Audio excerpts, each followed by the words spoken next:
అండి. దేవుని హుండీలో వేయాలనుకుని పర్సు నుండి తీసిన 50 రూపాయల నోటు పెద్దదిగా తోస్తుంది. అదే నోటు సూపర్ మార్కెట్లో చిన్నదిగా కనిపిస్తుంది. గుళ్ళో గడిపే అరగంట ఎంతో ఆలస్యంగా గడుస్తున్నట్టుగా తోస్తుంది. టీవీ చూసే అరగంట వేగంగా గడిచినట్లు అనిపిస్తుంది. భగవద్గీతలో 10 పేజీలు చదవడానికి ఎంతో విసుగనిపిస్తుంది. టీవీ సీరియల్లోని 300 ఎపిసోడ్ అయినా ఎంతో ఆసక్తిగా అనిపిస్తుంది. దినపత్రికలో వచ్చేవి మనం నమ్ముతాం, కానీ పురాణాల్లో చెప్పేవి నమ్మబుద్ధి కాదు. క్రికెట్ ఆటని టీవీలో తెల్లవార్లు మేలుకొని చూస్తాం. ఉదయం కాసేపు భక్తి ఛానల్ చూడాలంటే నిద్రొస్తుంది. రికార్డింగ్ డ్యాన్స్ అంటే ముందు సీట్లో ఉంటాం. హరికథ అంటే ఆ ఛాయలకు కూడా పోము. తిరుపతి లేదా అయ్యప్ప కొండకు వెళ్లే బీదలకు ఇవ్వడానికి మన దగ్గర చిల్లరుండదు. మన పిల్లలకు 5 స్టార్ చాక్లెట్లకు చిల్లరుంటుంది.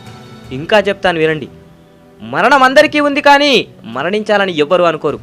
ఈ రోజుల్లో అయితే పరిస్థితి ఇంకా విషమంగా ఉంది. భోజనం అందరికీ కావాలి, ఎవ్వరూ వ్యవసాయం చేయరు.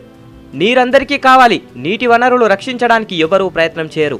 పాలు అందరికీ కావాలి, కానీ ఆవును పాలించాలని ఎవ్వరూ అనుకోరు. నీడ అందరికీ కావాలి, చెట్లను నాటాలని వాటిని రక్షించాలని ఎవ్వరూ అనుకోరు. భార్య అందరికీ కావాలి, కానీ ఆడపిల్లలు పుట్టాలని వారిని రక్షించాలని ఎవ్వరూ అనుకోరు. ఎందుకు ఇదంతా?